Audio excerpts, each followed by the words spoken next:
The Blue Cat Club.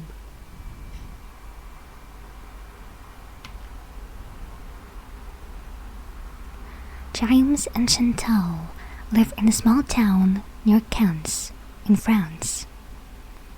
This afternoon, they are in their garden. James is looking at the newspaper.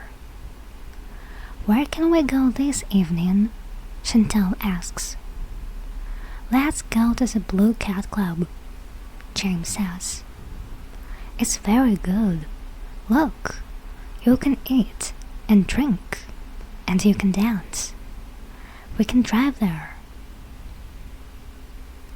They drive down into Cannes and look for the Blue Cat Club. It is in a big street near the sea. "Oh, look," Chantal says. "There it is. And look, there's a cabaret too. Merlin, man of magic.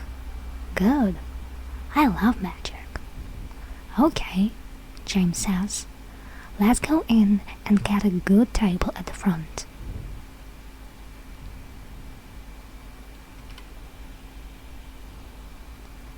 They go into the Blue Cat Club and sit at a table at the front. There is music and people are dancing. James asks a man for some drinks. "It's a hot night.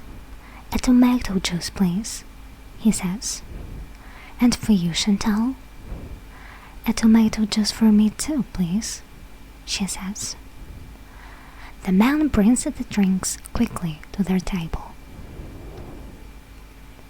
Suddenly, the music stops and the cabaret starts. They see Merlin, the man of magic. He is very clever. He walks from table to table. He goes behind the people at the tables. He is very friendly. He takes fruit from a woman's hair and an egg from a man's mouth. People are laughing. Chantal loves it. "How does he do that?"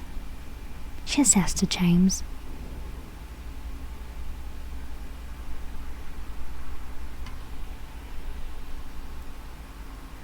Now Merlin is standing behind James and Chantal.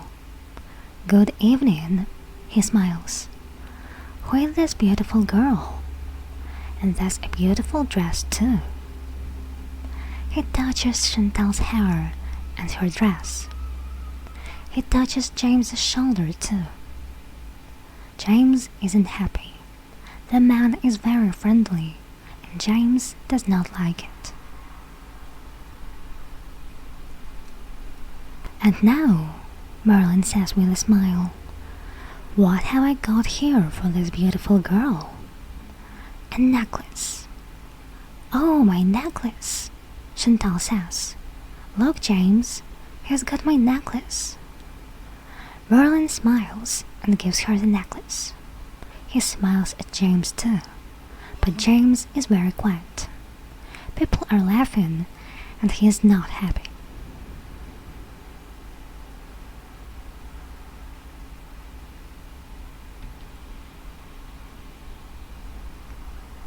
"Oh, look at this young man," Merlin smiles.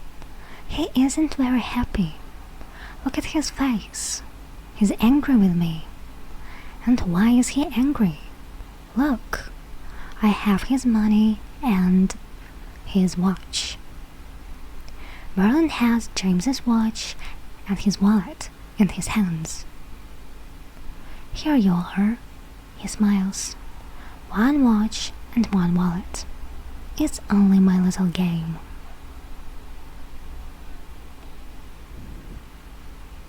Now 2 men bring a big, heavy box onto the stage. There are 5 holes in the front of the box and 5 long swords in the holes. You can see the ends of the swords behind the box. Merlin takes the 5 swords out of the holes and opens the door of the box.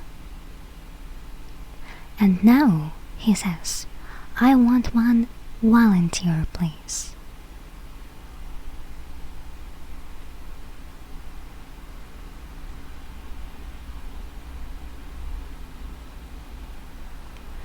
Merlin looks at Chantal with a smile. "Perhaps you can be my volunteer," he says. James stands up quickly. He puts his hands on Chantal's shoulders. "No," he says. "Not her, thank you." "Then perhaps you, young man," Merlin smiles. "You can come and stand in my box. It's not difficult." James stands at the table. What can he do? The people in the room are looking at him. They are waiting. Chantal is looking at him too. "You can do it," she says quietly. "It's only magic. Go on the stage and get in the box for him." "Okay," James says slowly. He goes onto the stage and gets into the big box.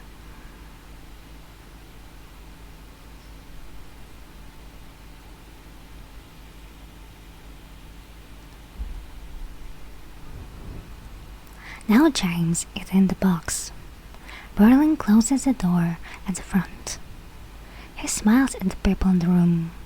He takes one of the swords and pushes it slowly into a hole in the door of the box. The people in the room are very quiet. Is the young man in the box okay? Merlin pushes swords 2, 3, and 4 into the box too. Merlin has only one sword now. There is only one hole in the door. Merlin smiles again at the people in the front of him and pushes the sword in quickly.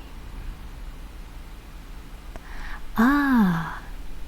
Merlin smiles at the people at the tables in front of him. "Perhaps the young man is having a little game with us," he says. But he looks very unhappy.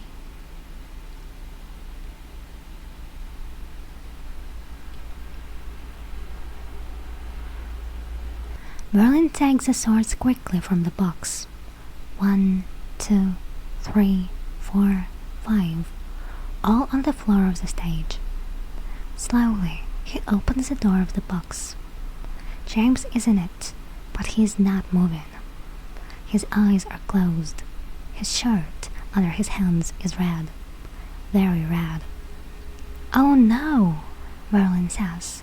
"What's wrong? I don't understand. I'm sorry." Suddenly, James opens his eyes. He smiles at Merlin.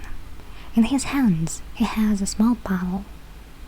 "It's okay," he laughs. "It's only tomato juice. It's only my little game, Mr. Magic."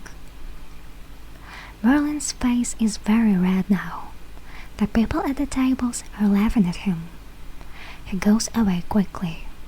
The music starts again, and people dance.